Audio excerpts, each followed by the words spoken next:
Multiple loan ले रखे हैं 5 लाख तक के, तो कोई भी बैंक या एनबीएफसी कंपनी आपका क्या कर सकती है। साथियों, आपके पास पैसे हैं तो इनके पैसे दे दें और मरे सांप को अपने गले से निकाल। नहीं पैसे हैं तो राहु केतु ग्रह तो क्या करेगा, दुनिया का कोई ग्रह धरती पे आके आपका कुछ नहीं बिगाड़ सकता। और ये चवन्नी चाप, ये तो सौदा ही कुछ नहीं है इनका। यमराज तो बैठे ही अमरदीप का ध्यान, इनको तो हरिद्वार तक छोड़ के ही आऊंगा टाइगर को। साथियों, सबसे पहले एक बात समझें, बहुत सी हमारे देश में फेक ऐप हैं जो चाइना से चली हुई हैं। पीछे आरबीआई की गाइडलाइंस के अकॉर्डिंग आरबीआई के ऑर्डर आ गए थे, 600 फेक ऐप जो है उनको डिलीट कर दिया गया था, हटा दिया गया था। लेकिन अब कुछ फिर दोबारा कुकर मुत्तों की तरह दोबारा फिर उभर गए हैं। अगर आपने कोई 50, 60, 70 हजार रुपए का लोन ले रखा है, बहुत से आदमियों ने ले रखे हैं छोटे लोन भी, आज तक इसमें मैंने कभी भी केस होता हुआ नहीं देखा किसी के ऊपर। केस तो 5,000 रुपए के लिए भी कर सकते हैं, पर मैंने होता हुआ नहीं देखा। क्यों? वाई? क्योंकि 99% तो फेक ऐप हैं जो लोन दे रही हैं। ये लीगल नहीं है, कानूनी रूप से सही नहीं है। अगर आपका कोई कम अमाउंट का लोन है तो फेक ऐप डिसेंटर्ड वाई लिख के वीडियो देखें, आपको पता लग जाएगा जो आपने लोन लिया वो फेक ऐप से है क्या। अपने फोन में से उस ऐप को डिलीट कर दें। और बहुत से आदमी कहते हैं मेरे यार प्यारे रिश्तेदारों के पास फोन कर रहे हैं, अरे वो जागा सर है आपका नंबर है जो आपने ऐप लोड कर रखी है उनकी, उसी से ही जा रहा है। उस ऐप को डिलीट करो, नंबर उनके पास कहां से आएगा। तुरंत प्रभाव से उसको ऐप को डिलीट कर दो। आपने किसी भी बैंक एनबीएफसी कंपनी से फोन लिया है, लोन लिया है किसी भी तरह का, आपकी ऐप आपके फोन में, उसको डिलीट करो लाइफ टाइम के लिए। अब सवाल यह आता है कि भाई कितने लोन तक के लिए बैंक एनबीएफसी कंपनी आपके ऊपर केस करते हैं। बहुत से आदमी कहते हैं सर मेरा 5 लाख का लोन है लेकिन है 4 जगह से, तो क्या वो आपस में क्लब होके आपके ऊपर केस कर सकते हैं? उसका जवाब है नहीं। हर बैंक एनबीएफसी कंपनी आपस में एक दूसरे का कंपटीटर है। हमारे देश में 100 से भी ज्यादा बैंक एनबीएफसी कंपनी काम कर रहे हैं, सब एक दूसरे के कंपटीटर है। आपस में सारे लोन आपस में क्लब नहीं हो सकते। और 20 लाख या 20 लाख से ऊपर का अगर आपका लोन है, आपके खिलाफ ये डीआरटी में जाके आपकी प्रॉपर्टी को भी टैच करवा सकते हैं। अगर आपका अनसिक्योर लोन है तब भी, चाहे क्रेडिट कार्ड का है तब भी।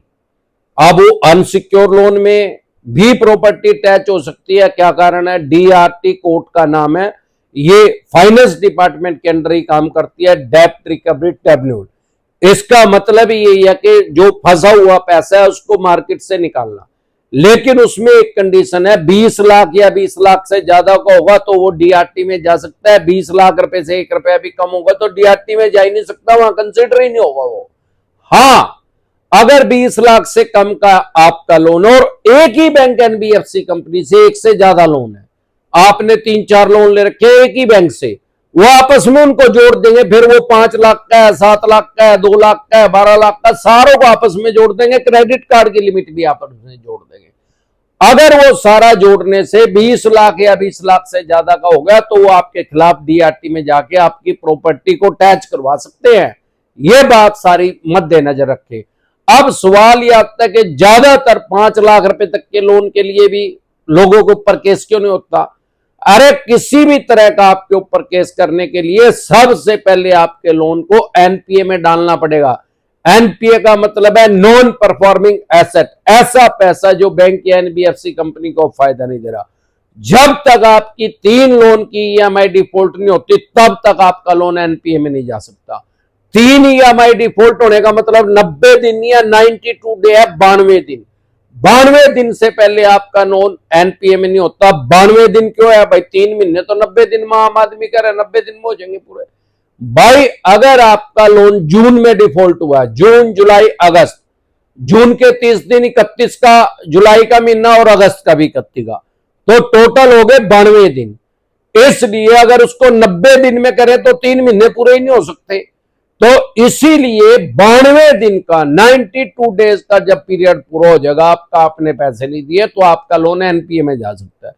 अब बहुत से आदमी ये कह रहे हैं सर मैंने एक ईएमआई दे दी, फिर 2 नहीं दी, फिर 1 दे दी, टोटल रेगुलर 3 तो ही नहीं। अरे भाई रेगुलर 3 हुई, डज नॉट मैटर। जिस दिन टोटल 3 होगी, जिस दिन टोटल 92 डे हो गया, आपका लोन एनपीए में जा सकता है। जरूरी नहीं आ जाएगा, वो बैंक एनबीएफसी कंपनी के राइट्स हैं, अधिकार है, उसको डालेंगे कि नहीं डालेंगे, लेकिन जा सकता है। कुछ आदमी ऐसे भी बेवकूफ आ रहे हैं, मैं 1 रुपया जमा करवा दूं, 1 महीने में 2 ईएमआई रुक रही है, तीसरे महीने 1 रुपया जमा करवा दूं अपने लोन अकाउंट नंबर में, तो मेरा एनपीए में होगा। अबे बेवकूफ आदमी है जो 9,000 करोड़ रुपए लेके भाग गए, उनकी ईएमआई 900 करोड़ महीना थी, 900 करोड़ नहीं थे तभी तो भाज गए वो। अगर 900 करोड़ की बजाय वो भी 100 रुपए जमा करवा देते या 9 करोड़ रुपए जमा करवा देते तो उनकी भी ईएमआई डिफॉल्ट नहीं होती।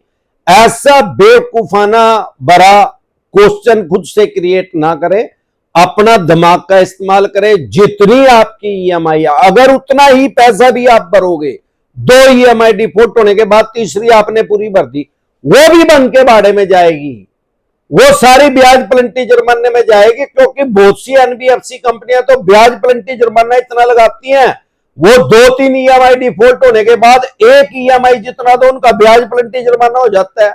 तो भाई या तो सारे पैसे दो, इनके 3-4 ईएमआई जितनी डिफॉल्ट हो गया, या सारी स्टॉप लॉस तुरंत प्रभाव से उसको बंद करो। घंटा नहीं उखाड़ सकते अनसिक्योर लोन में, आज तक ना किसी का बिगड़ा ना बिगड़ सकता। ज्यादा से ज्यादा क्या करेंगे, आर्बिट्रेशन करेंगे, आर्बिट्रेशन का एक्सपर्ट एडवाइस लेके ऑब्जेक्शन क्रिएट करें, 8 ऑब्जेक्शन होते हैं, स्टॉप हो जाएगा, रुक जाएगा। सोल आर्बिट्रेटर नाम का कोई जज नहीं हमारे देश में, किसी भी जज का नाम सोल आर्बिट्रेटर नहीं है, बैंक एनबीएफसी कंपनी का ऑफिसर है। इसके अलावा ये क्या कर सकते हैं, अरे चेक बाउंस या ईसीएस बाउंस का केस कर देंगे। ये बेलेबल ऑफेंस है, जमानती अपराध है, सेम डे जमानत हो जाएगी, बाय एंड जमानत हो जाएगी। कश्मीर से लेके कन्याकुमारी तक, आसाम से लेके गुजरात तक अमरदीप कादियान के पैनल पे एडवोकेट काम कर रहे हैं।